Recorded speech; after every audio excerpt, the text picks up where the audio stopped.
கொண்டிருக்கிறது. நம்மை ஓட்டு போட்டு தேர்ந்தெடுத்த மக்கள் பார்த்துக் கொண்டிருக்கிறார்கள், சர்வதேச நாடு பார்த்துக் கொண்டிருக்கிறது என்கின்ற எந்தவித அச்சமும் இல்லாமல் மிஷினை வைத்து ஓட்டை திருடிக் கொண்டிருக்கின்ற ஒரு நாட்டில் இப்படிப்பட்ட தலைப்பில் தொடர்ந்து உரையாற்ற வேண்டும், தொடர்ந்து விழிப்புணர்வை ஏற்படுத்த வேண்டும். ராமர் மசூதிக்கு வச்சிருக்கிற பேர் என்ன தெரியுமா? 3 கோபுரம் கொண்ட கட்டிடம். அப்ப ராமர் கோயிலுக்கு 10 கோபுரம் கொண்ட கட்டடம்னு தானே பேர் வச்சிருக்கணும். அது மட்டும் ஏன் ராமர் கோவில் இருக்கு? பாபர் மசூதி என்கின்ற வார்த்தையே நம்முடைய மனதிலிருந்து மழுங்கடிக்க பார்க்கிறார்கள். இப்படி மழுங்கடித்து உணர்வில்லாதவர்களாக நம்மை ஆக்கிவிட்டால் நாம் எந்த உரிமையும் கேட்க மாட்டோம்.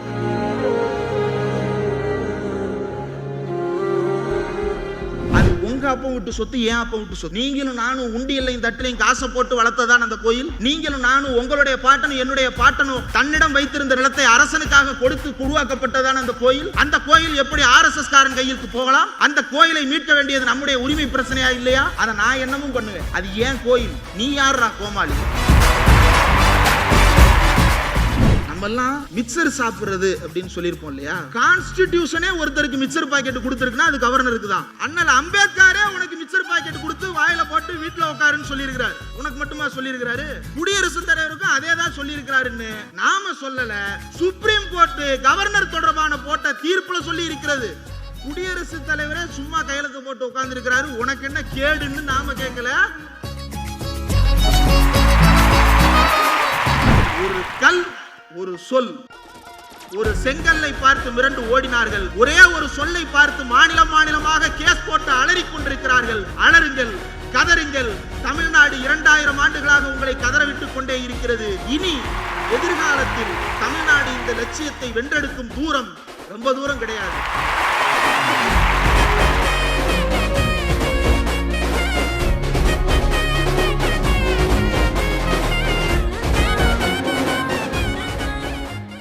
திராவிட முன்னேற்ற கழகத்தின் இளைஞரணியின் சார்பில் இப்படி ஒரு அறிவு திருவிழா நடக்கிறது. அதில் கருத்தரங்கங்கள் ஏற்பாடு செய்திருக்கிறோம். அதில் ஒரு அமர்வில் நீங்கள் பேச வேண்டும் என்று அழைத்த போதே நடுக்கம், ஒரு பயம். ஏன்னா இது கிட்டத்தட்ட ஒரு மாநில மாநாட்டை போன்ற ஒரு நிகழ்வு. திராவிட முன்னேற்ற கழகத்தினுடைய மாநில மாநாடுகள் தான் நாட்கணக்கில் நடக்கும். முதல் நாள் கொள்கை வகுப்பு, அடுத்த நாள் செயல்பாடு தீர்மானங்கள் என்று நாள் கணக்கில் அந்த மாநாடுகள் நடைபெற்றது வரலாறு. அந்த வரலாறு கண்முன்னே நிகழ்கிறது. அந்த கண்முன் நிகழ்கின்ற வரலாற்றில் ஒரு அங்கமாக நானும் கலந்து கொள்கிறேனே என்கின்ற பயம் ஒரு பக்கம். பேகை திறந்து லேப்டாப்பை வெளியெடுக்கிறதுக்கு அந்த பக்கம் திரும்பினா இவர் வேற இங்க சேர போட்டு உட்கார்ந்து இருக்கிறாரு.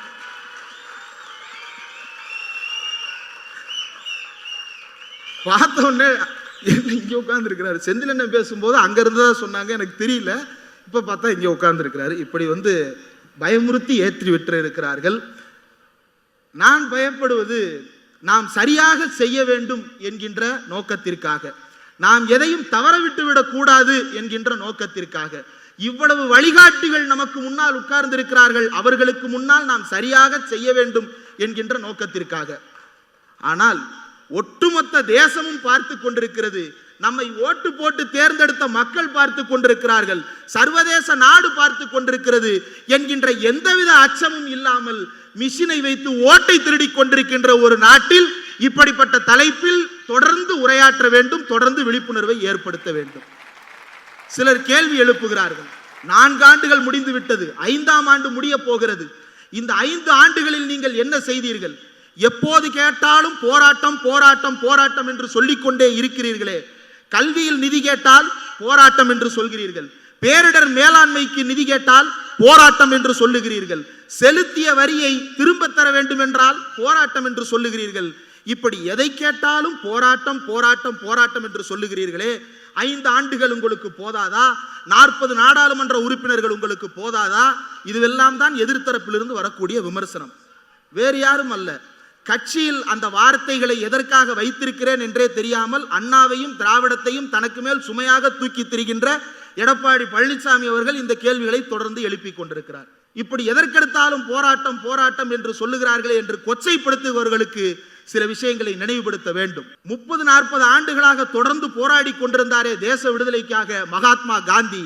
அந்த காந்தியை தட்டி எழுப்பி, பிணமாக கிடக்கின்ற அந்த காந்தியை தட்டி எழுப்பி கேளுங்கள், எதற்காக 40 ஆண்டுகள் போராடினாய்? 4 ஆண்டுகள் உனக்கு போதாதா?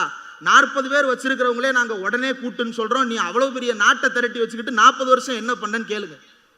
காந்தியை கேளுங்கள், அவரிடம் சொல்லுங்கள், நீ கையில் வைத்திருக்கிறாயே மரத்தடி, அது ஏதோ கீழே கிடந்து எடுத்து வைத்திருக்கிறாய், இன்றைக்கு அந்த கைத்தடிக்கு ஜிஎஸ்டி 12% என்று சொல்லுங்கள், என்னை தயவு செய்து எழுப்பாதன்னு திரும்ப தீக்குளிச்சு படுத்துருவார்.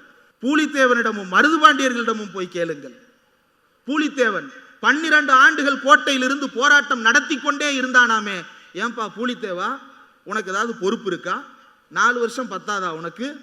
40 பேரை வச்சிருக்கிற கட்சியவே நாங்கள் உடனே செஞ்சு கொடுன்னு கேட்குறோம், நீ அவ்வளோ பெரிய படையை வச்சுக்கிட்டு 12 வருஷம் ஒரு கோட்டையில் உட்காந்துக்கிட்டு போரிட்டாயாமேன்னு கேளுங்க. காந்தியாவது அகிம்சாவாதி, பேசிட்டு போயிடுவார். அவர் மன்னர், அவர் எதால பதில் சொல்லுவாருன்னு நான் சொல்ல வேண்டிய அவசியம் இல்லை.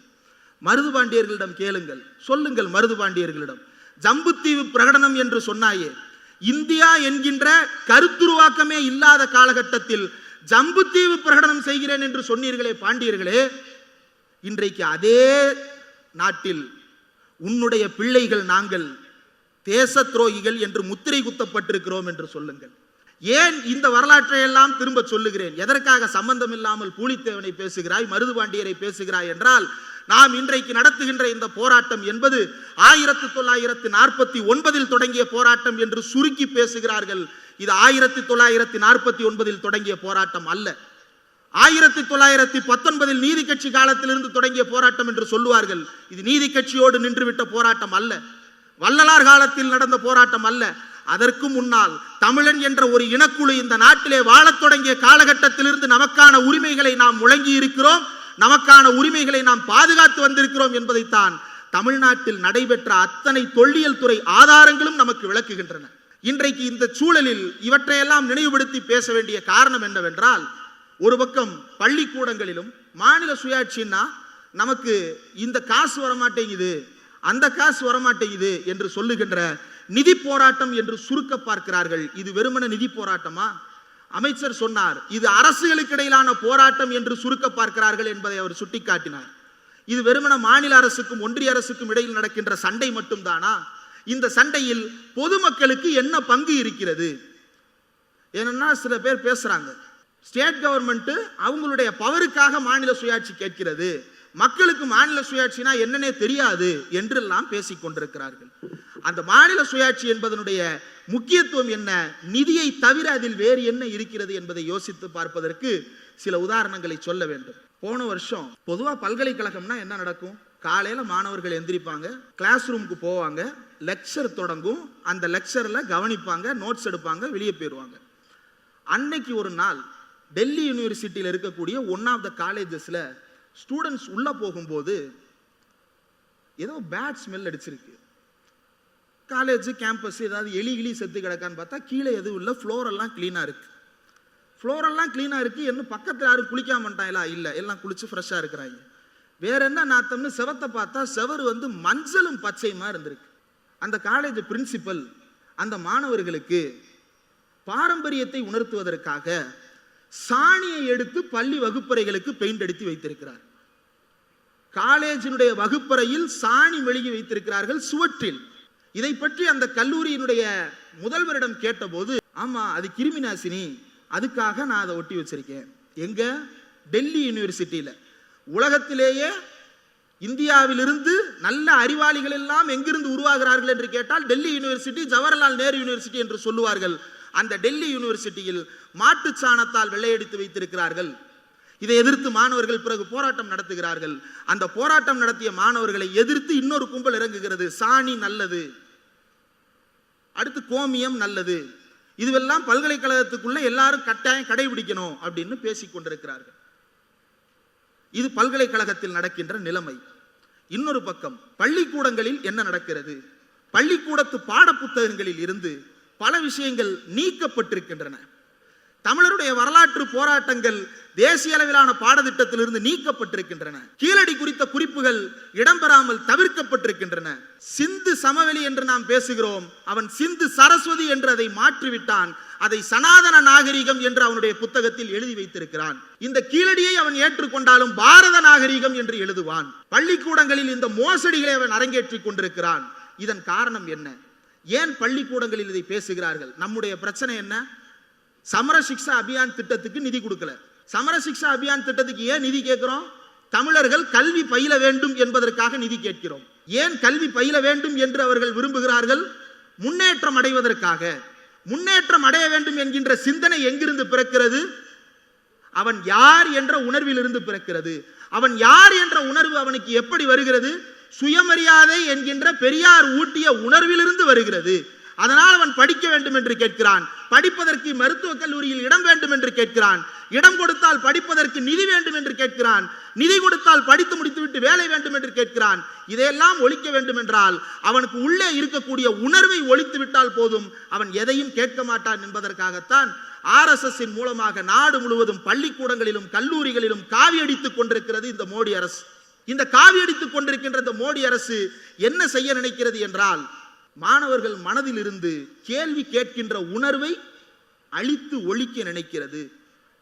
நாங்க பேரலையிலிருந்து திமுகவினுடைய முப்பெரும் விழாவை கவர் பண்றதுக்காக கேமராவோட போயிருந்தோம். முப்பெரும் விழாவுக்கு போயிருந்த போது அங்கு பல பேரை பேட்டி எடுக்கிற சூழல் அமைந்தது. பல பேரை பேட்டி எடுத்தோம். எல்லாம் பொதுமக்கள் தான், தொண்டர்கள் தான், சாதாரண தொண்டர்கள் தான். அதுல ஒருத்தர் நல்ல பெரிய மீசை வச்சிருந்தாரு. என்னங்க மீசையெல்லாம் பெருசா இருக்கு அப்படின்னு பார்த்த உடனே கேட்கிறோம். பெரிய அவர் மட்டும் தனியா பல்கா மீசை வச்சிருக்கிறாரு, என்னங்க அப்படின்னு கேட்கிறோம். அதெல்லாம் சரிதான். ஒரு காலத்துல என் ஊருக்குள்ள நான் செருப்பே போட்டு நடக்க முடியாது, இன்னைக்கு நான் செருப்பு போட்டு நிக்கிறேன். ஒரு காலத்துல தோல்ல துண்டே போட முடியாது, இன்னைக்கு தோல்ல துண்டு போட்டு நான் நடக்கிறேன். ஒரு காலத்துல நான் உடம்புல முடியே வச்சிருக்க முடியாது, மொத்தமா வலிச்சிட்டு கோமணத்தோட நிக்க வச்சான். அதையெல்லாம் எதிர்த்து எனக்கு இந்த இயக்கம் உணர்வை ஊட்டி இருக்கிறது. அதனால் அதை வெளிப்படுத்த இந்த மீசையை நான் வைத்திருக்கிறேன் அப்படின்னு ஒரு ஸ்டேட்மெண்ட் சொல்றாரு. அப்படியே கட் பண்ணி இன்னொருத்தர்கிட்ட போனோம் அப்படின்னா, யாரா இருந்தாலும் கொள்கை தாங்க ஃபர்ஸ்ட் அப்படின்னு சொல்றாரு. உங்களுக்கு இந்த கட்சியை ஏன் பிடிக்கும்னு கேட்டா, சுயமரியாதை ஊட்டி இருக்கிறது இந்த கட்சி என்று சொல்லுகிறார்கள். இப்படி உணர்வுள்ள கூட்டத்தை உணர்வு இல்லாததாக மாற்ற வேண்டும் என்பதற்காகத்தான் தேசிய கல்விக் கொள்கை என்கின்ற திட்டத்தை புகுத்துகிறார்கள். அந்த தேசிய கல்விக் கொள்கையை எங்கிருந்து எடுத்து வந்தார்கள் என்றால், மேற்கு வங்காளத்தில் வித்யா பாரதி பள்ளிக்கூடங்களில், வித்யா பாரதின்றது RSS நேரடியாக நடத்துகின்ற பள்ளிக்கூடங்கள், கல்வி சாலைகள். அந்த கல்வி சாலைகளில் அவர்கள் ஒரு கரிக்குலம், ஒரு ஃப்ரேம் ஒர்க் வச்சிருக்கிறான், பாடத்திட்டம் வச்சிருக்கிறான்.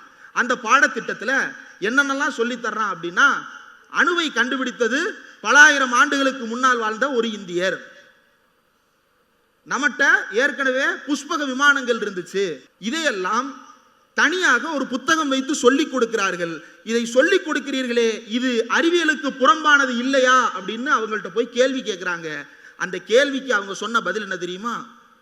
இதுதான் நம்முடைய அறிவு, இதையெல்லாம் மாற்றிவிட்டு பாடத்திட்டத்தில் கண்டதை சொல்லிக் கொடுக்குறாங்க, நாங்க உண்மையை சொல்லிக் கொடுக்கறதுக்காக இதை நடத்துறோம்னு சொன்னான். இது ஏதோ தனியார் பள்ளியில் நடக்கிறது என்று நீங்கள் நினைக்கலாம். அந்த வித்யா பாரதி பள்ளிக்கூடங்களை சேர்ந்த 5 பேர் தேசிய அளவில் NCERT என்று சொல்லப்படுகின்ற CBSE பாட புத்தகங்களை தீர்மானிக்கின்ற குழுவில் இடம்பெற்றார்கள். அதன் மூலமாக NCERT பாட புத்தகத்தில் இந்தியன் நாலேஜ் சிஸ்டம் என்று, வேதகால புராணகால என்று கட்டுக்கதைகள் நிரப்பப்பட்டன. பாபர் மசூதிக்கு வச்சிருக்கிற பேர் என்ன தெரியுமா? 3 கோபுரம் கொண்ட கட்டிடம். அப்ப ராமர் கோயிலுக்கு 10 கோபுரம் கொண்ட கட்டடம்னு தானே பேர் வச்சிருக்கணும். அது மட்டும் ஏன் ராமர் கோவில் இருக்கு? பாபர் மசூதி என்கின்ற வார்த்தையே நம்முடைய மனதிலிருந்து மழுங்கடிக்க பார்க்கிறார்கள். இப்படி மழுங்கடித்து உணர்வில்லாதவர்களாக நம்மை ஆக்கிவிட்டால் நாம் எந்த உரிமையும் கேட்க மாட்டோம். இப்போது யோசித்து பாருங்கள், நாம் கல்விக்கு நிதி கேட்கின்ற விவகாரமும் RSS பள்ளிக்கூடங்களில் பிள்ளை பிடிக்கின்ற விவகாரமும் எப்படி பாரதூரமாக விளைவுகளை ஏற்படுத்தி கொண்டிருக்கிறது என்று. இந்த கும்பலை பள்ளிக்கூடங்களில் இருந்து விரட்ட வேண்டும் என்றால், இந்த பிள்ளைகளை எல்லாம் RSS கும்பலிடமிருந்து காப்பாற்ற வேண்டும் என்றால், சனாதனத்தை டெங்கு மலேரியா போல தடுப்பூசி போட்டு மாற்றி ஒழிக்க வேண்டும் என்றால் நாம் செய்ய வேண்டியது என்ன? அந்த பிள்ளைகளுக்கு நல்ல கல்வியை கொடுப்பது. அந்த கல்வியை கொடுக்கின்ற உரிமையை எனக்கு தா என்று கேட்பது வெறும் காசு சம்பந்தப்பட்ட பிரச்சனையா, உணர்வு சம்பந்தப்பட்ட பிரச்சனையா என்பதை யோசித்து பாருங்கள். அது பொதுமக்கள் பிரச்சனையா, அரசியல்வாதிகள் பிரச்சனையா என்பதை தெளிவாக விளங்கிக் கொள்ளலாம். அது மக்களின் பிரச்சனை. நல்ல கல்வி வேண்டும் என்பது நம்முடைய பிரச்சனையா இல்லையா? அந்த நல்ல கல்விக்காக போராட வேண்டியது நம்முடைய தேவையா இல்லையா? நல்ல மருத்துவத்திற்கு போராட வேண்டியது நம்முடைய தேவையா இல்லையா? நல்ல உணவுக்கு போராட வேண்டியது நம்முடைய தேவையா இல்லையா? நல்ல சம்பளம் கேட்பது நம்முடைய தேவையா இல்லையா? நல்ல வேலை கேட்பது நம்முடைய தேவையா இல்லையா? இதையெல்லாம் செய்ய வேண்டும் என்றால் செய்ய நினைப்பவர்களுக்கு அதிகாரம் வேண்டும். அந்த அதிகாரத்திற்கு தான் நாம் மாநில சுயாட்சி என்று பெயர் வைத்து எங்களை நாங்களே ஆண்டு கொள்ளுகின்ற அதிகாரத்தை கொடுங்கள் என்று கேட்கிறோம். இதுதான் மாநில சுயாட்சி, மக்களோடு தொடர்புடைய பிரச்சனை. RSS அலுவலகம் டெல்லியில் இருக்கிறதே, அந்த டெல்லியில் இருக்கக்கூடிய அலுவலகம் எப்படி வந்தது தெரியுமா? அது ஒரு கோயிலுக்கு சொந்தமான நிலம். அந்த கோயில் தனியார் வசம் இருந்தது. தனியார் வசம் இருந்த அந்த கோயில் நிலத்தை அங்க தர்மகர்த்தா, அறநிலையத்துறை கிடையாது, அந்த தர்மகர்த்தாவை கரெக்ட் பண்ணி RSS காரன் தாம்பேருக்கு பட்டா போட்டு கோர்ட்ல கேஸ் போட்டான் டெல்லியில. அந்த கேஸுக்கு அந்த டெல்லியில கேஸ் போட்ட அதிகாரிகளே வரவிடாம பண்ணி எக்ஸ்பார்ட்டை ஜட்ஜ்மெண்ட் வாங்கி இன்னைக்கு இவ்வளவு பெரிய அலுவலகத்தை வச்சிருக்கிறான். இப்போது யோசித்து பாருங்கள், அறநிலையத்துறையை ஒழிக்க வேண்டும் என்று சொல்லுவது கோயில்களை எல்லாம் RSS கூடாரமாக மாற்றுவதற்கா இல்லையா? அது உங்க அப்பா விட்டு சொத்து, ஏன் அப்பா விட்டு சொத்து. நீங்களும் நானும் உண்டியல்லையும் தட்டிலையும் காசை போட்டு வளர்த்ததான் அந்த கோயில். நீங்களும் நானும் உங்களுடைய பாட்டனும் என்னுடைய பாட்டனும் தன்னிடம் வைத்திருந்த நிலத்தை அரசனுக்காக கொடுத்து உருவாக்கப்பட்டதான அந்த கோயில். அந்த கோயில் எப்படி RSS காரன் கையிற்கு போகலாம்? அந்த கோயிலை மீட்க வேண்டியது நம்முடைய உரிமை பிரச்சனையா இல்லையா? அதை நான் என்னமும் பண்ணுவேன். அது ஏன் கோயில்? நீ யாரா கோமாளி? இந்த கோமாளிகளை ஓட ஓட விரட்டுவதற்குத்தான் நாம் மாநிலத்திற்கான உரிமைகளை கேட்கிறோம், மாநிலத்திற்கான சுயாட்சி கேட்கிறோம். 2007 இன்றைய முதலமைச்சர் அவர்கள் அன்றைக்கு உள்ளாட்சி துறைகளை கவனித்துக் கொண்டிருந்தார். அந்த 2007 ஒரு முக்கியமான விவகாரம் நடக்குது. அன்றைய ஒன்றிய அரசு என்ன செய்கிறது என்றால், பஞ்சாயத்து ராஜ் என்று அழைக்கப்படுகின்ற பஞ்சாயத்து போர்டுகளை எல்லாம் மாநில பட்டியலில் இருந்து பொதுப்பட்டியலுக்கு மாற்றுவதற்காக ஒரு தீர்மானம் கொண்டு வந்தார்கள் பஞ்சாயத்து தலைவர்கள் மீட்டிங்ல. அதை எதிர்த்து குரல் கொடுத்த ஒரே மாநிலம் தமிழ்நாடு தான். அதை எதிர்த்து அன்றைக்கு குரல் கொடுத்தவர் இன்றைய முதலமைச்சர் முத்துவேல் கருணாநிதி ஸ்டாலின் மட்டும்தான். கேட்கிறார்களே, மாநிலத்திற்கு உரிமை கேட்கிறீர்களே, பஞ்சாயத்துக்கு கொடுப்பியான்னு. பஞ்சாயத்து இன்னைக்கு நல்லபடியா இருக்குன்னா அதை காப்பாற்றி கொடுத்ததே, தேசிய அளவில் பஞ்சாயத்துகளின் உரிமையை காப்பாற்றி கொடுத்தவர் நம்முடைய முதலமைச்சர், அன்றைய உள்ளாட்சி துறைகளின் பொறுப்பு அமைச்சராக இருந்தார். இன்னும் கொஞ்சம் கொஞ்சமாக ஆளுநர் RN ரவி இந்த வந்துட்ட சொசைட்டிக்கு அப்படின்னு நான் எத்தனை ஃபைல்களுக்கு கையெழுத்து போட்டிருக்கிறேன் தெரியுமா அப்படின்னு சொல்லிட்டு ஒரு அறிக்கை ஒன்று ரிலீஸ் பண்ணியிருக்கிறாரு. ஹைலைட் என்னன்னா, பாவம் யாருக்குமே அது தெரியல, யாருமே அதை கண்டுக்கல. கையெழுத்து போட்டேன்னு சொல்றாரு. அப்ப குடியரசுத் தலைவருக்கு அனுப்பி வைக்கப்பட்டதெல்லாம் என்ன கோப்புகள்? கையெழுத்து போடாமல் திருப்பி அனுப்பப்பட்டதெல்லாம் எந்த கோப்புகள்? நம்பர் மட்டும் சொல்றீங்கல்ல, பேர் சொல்லுங்க. எந்த மசோதாவை திருப்பி அனுப்பினேன் பேர் சொல்லுவதற்கு தயாரா ஆளுநர் RN ரவி? செய்ய மாட்டார். ஏனென்றால் மற்ற கையெழுத்து போட்டு அனுப்பியதெல்லாம் மணி பில்ஸ். அதை கையெழுத்து போட்டே ஆகணும், அவர் போடலைனாலும் அது உருவாகியே தீரும். மணி பில் இல்லாமல் கொள்கை முடிவு எடுக்க வேண்டியதை எல்லாம் குடியரசுத் தலைவருக்கு அனுப்புவது கிடங்கில் போட்டு தூங்குவது என்று. ஒரே ஒரு விஷயம், நம்மெல்லாம் மிக்சர் சாப்பிட்றது அப்படின்னு சொல்லியிருப்போம் இல்லையா? கான்ஸ்டிடியூஷனே ஒருத்தருக்கு மிக்சர் பாக்கெட் கொடுத்துருக்குன்னா அது கவர்னருக்கு தான். அண்ணல் அம்பேத்கரே உனக்கு மிக்சர் பாக்கெட் கொடுத்து வாயில போட்டு வீட்டில் உட்காருன்னு சொல்லியிருக்கிறாரு. உனக்கு மட்டுமா சொல்லியிருக்கிறாரு? குடியரசுத் தலைவருக்கும் அதே தான் சொல்லியிருக்கிறாருன்னு நாம சொல்லல, சுப்ரீம் கோர்ட் கவர்னர் தொடர்பான போட்ட தீர்ப்புல சொல்லி இருக்கிறது. குடியரசுத் தலைவரே சும்மா கையெழுத்து போட்டு உட்கார்ந்து இருக்கிறாரு, உனக்கு என்ன கேடுன்னு நாம கேட்கல, உச்ச நீதிமன்றம் கேட்டிருக்கிறது. மாநிலத்திற்கான உரிமை பிரச்சனை என்பது நம்முடைய சுயமரியாதை சார்புடைய பிரச்சனை. நம்முடைய சுயமரியாதைக்கு குந்தகம் விளைவிப்பது யார் என்பதை யோசித்து பாருங்கள். பார்ப்பன பணியா ஏகாதிபத்தியம் தந்தை பெரியாரும் பேரறிஞர் அண்ணாவும் நம்முடைய கலைஞரும் நம்முடைய முதல்வரும் தொடர்ந்து நமக்கு அதை அடையாளப்படுத்தி கொண்டே இருக்கிறார்கள். அதை நாம் விட்டுவிடக் கூடாது. நீட் ஆய்வறிக்கையை எடுத்து பாருங்கள். அதில் யாரெல்லாம் நிறுவனம் நடத்தி கொள்ளையடிக்கிறார்கள் என்று எழுதப்பட்டிருக்கிறது. அந்த கொள்ளையடிக்கும் நிறுவனங்களை எல்லாம் நடத்துவது யார் என்று எடுத்து பாருங்கள். அண்ணாவும் பெரியாரும் ஏற்கனவே கைகாட்டி விட்டார்கள், இந்த கயவர்கள் யார் என்பதை கைகாட்டி கொடுக்கிறேன் என்று. அதான் பெரியார்கிட்ட கேட்கும்போது சொன்னாங்க, உங்களுக்கு பயமே இல்லையான்னு. எனக்குலாம் எந்த பயமும் இல்லை, நான் எதிரி யாருன்றதை ஏற்கனவே வெளிச்சம் போட்டு காட்டிட்டேன், அதனால எவனை என்னை தொடமாட்டான் அப்படின்னு பெரியார் தில்லா நின்னார் இல்லையா? நமக்கும் அந்த தில்லு வேணும். நமக்கு எதிரி யாருன்றது தெரியும். அந்த எதிரிகளை அலற விடுவது ஒரே ஒன்றுதான். இன்றைக்கு அந்த எதிரிகளை அலற விடுவது ஒன்றே ஒன்றுதான். ஒரு கல், ஒரு சொல். ஒரு செங்கல்லை பார்த்து மிரண்டு ஓடினார்கள். ஒரே ஒரு சொல்லை பார்த்து மாநிலம் மாநிலமாக கேஸ் போட்டு அலறிக் கொண்டிருக்கிறார்கள். அலறுங்கள், கதறுங்கள். தமிழ்நாடு 2000 ஆண்டுகளாக உங்களை கதறவிட்டுக் கொண்டே இருக்கிறது.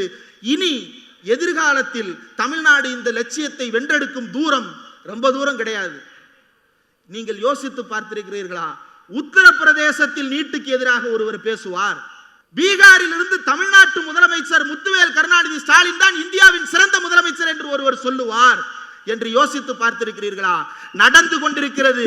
எந்த கட்சியிடம் மாநில சுயாட்சி கேட்டு போராடினோமோ இன்றைக்கு அதே கட்சி நம்மோடு நின்று மாநில உரிமைகளுக்காக குரல் கொடுத்துக் கொண்டிருக்கிறது. வெல்ல முடியாதவர்களை எல்லாம் வென்று காட்டியது இந்த திராவிட முன்னேற்ற கழகம் என்னும் மகத்தான மக்கள் இயக்கம். இந்த மக்கள் இயக்கத்தை RSS வந்தால் என்ன, அதற்கும் 1000 ஆண்டுகளுக்கு முன்னால் உள்ளே வந்த பார்ப்பான் வந்தால் என்ன, யார் வந்தாலும் இந்த இயக்கம் எதிர்த்து நிற்கும். அதற்கு இந்த மக்கள் துணை நிற்பார்கள் என்பதுதான் தமிழ்நாடு புரிந்து வைத்திருக்கின்ற ஒரே லட்சியவாத தத்துவம். இந்த லட்சிய வரலாற்றை நாம் அடைந்தே தீருவோம். ஒரு பக்கம் புத்தக கண்காட்சி, ஒரு பக்கம் கருத்தரங்கம், இன்னொரு பக்கம் களத்தில் ஒன்றிய அரசின் எலெக்ஷன் கமிஷனின் SIRக்கு எதிராக களப்பணிகள், இத்தனையும் ஒரே நேரத்தில் நடந்து கொண்டிருக்கிறது. அதுதான் திமுக 75ஆம் ஆண்டில் அடியெடுத்து வைப்பதற்கான ஒரே ஆதாரம். கொள்கையிலிருந்து ஒரு சிறிதும் மாற்றம் இல்லாமல் இந்த இயக்கம் நிலைத்து நிற்கிறது, நிலைத்து நிற்கும். நிற்பதற்கு இந்த கட்சியின் தொண்டர்கள் உழைப்பார்கள் என்கின்ற நம்பிக்கை தமிழர்களுக்கு இருக்கிறது. தமிழ்நாட்டின் உணர்வு என்று ஒன்று இருக்கிறது என்றால் அந்த உணர்வை உருவாக்கியவர் தந்தை பெரியார் என்றால் அதை வீடுதோறும் நமக்கு கொண்டு வந்து ஊட்டியது பேரறிஞர் அண்ணா, முத்தமிழறிஞர் கலைஞர், இன்றைய தமிழ்நாட்டின் முதலமைச்சர் மு.க. ஸ்டாலின், நாளை நம்முடைய துணை முதலமைச்சர். தொடர்ந்து இந்த பணிகளை மேற்கொண்டு கொண்டேதான் இருப்பார்கள். இந்த லட்சியவாதத்தை தொடர்வோம். மாநிலத்திற்கான உரிமைகளை வென்றெடுப்போம். தொடர்ந்து உழைப்போம். ஆட்சி வரும் போகும், ஐயா அண்ணா வகுத்த கொள்கை போகாது. தந்தை பெரியாரின் கொள்கை பேரனாக அறிவு திருவிழாவை நடத்தி கொண்டிருக்கிறார். ஆலயம் என்ன அவர்கள் சொத்தா என்ற தலைப்பில் கருப்பு சட்டையை போட்டுக்கிட்டு மதிவதனி பேசலாமா? திகாரங்களை பேச வச்சு திமுக வேடிக்கை பார்க்குதா? இந்துக்களை ஒன்று கூடுங்கள் அப்படிலாம் நீ கூப்பிட முடியாது.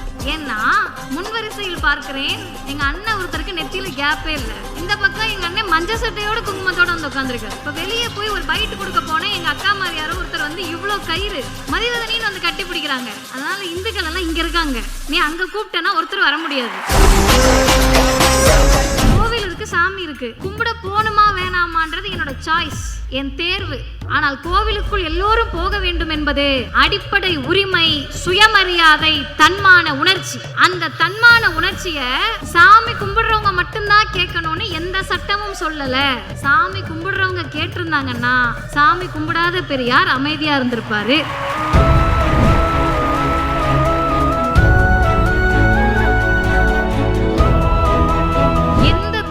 கலைஞர் பேசினார் என்றால், நான் அரசியல்வாதி 2வது, நான் முதலமைச்சர் 2வது, நான் திமுக காரன் கடைசியில, முதலில் நான் மானமிகு சுயமரியாதைக்காரன் என்று சொன்ன முத்தமிழறிஞர் டாக்டர் கலைஞர் தமிழில் அர்ச்சனை செய்ய வேண்டும்னு கோவிலுக்குள்ள தமிழை கொண்டு போயிட்டார். ஆண்டாண்டு காலமாக தெருவில் கூட நடக்க முடியாதவர்கள் இன்றைக்கு கோவில் அர்ச்சகர்களாக கருவறைக்குள் நிற்கிறார்கள். இந்துக்களை ஒன்று கூடுங்கள் என்று அழைத்தவர்களால் நடந்ததா? இந்துக்களுக்காக ஆட்சி செய்கிறோம் என்று சொல்லக்கூடிய பிஜேபியால் நடந்ததா? சங்கிகளுடைய தலைமகர்களுடைய ஆர்ப்பாட்டத்தால் நடந்ததா? கடவுள் இல்லை என்று சொன்ன பெரியாரும் அவர் வழி வந்த முத்தமிழறிஞர் டாக்டர் கலைஞராலும் வெற்றிடம். கலைஞர் போயிட்டாரு, செம்ம ஜாலி கொண்டாட்டம். உட்கார்ந்து இருந்தப்ப அவராது பரவாயில்ல, கொஞ்சம் கருணை காட்டுவாரு. இந்த மனுஷன் ஈவிரக்கம் பார்க்காம சத்தம் போட்டு அடிச்சா கூட சரி வலிக்குதுன்னு கத்திரலாம், ஊமை குத்துனுவாங்கல்ல, அப்படி குத்தி விட்டுட்டு போட்டு இதை சாதிக்க முடிந்ததா?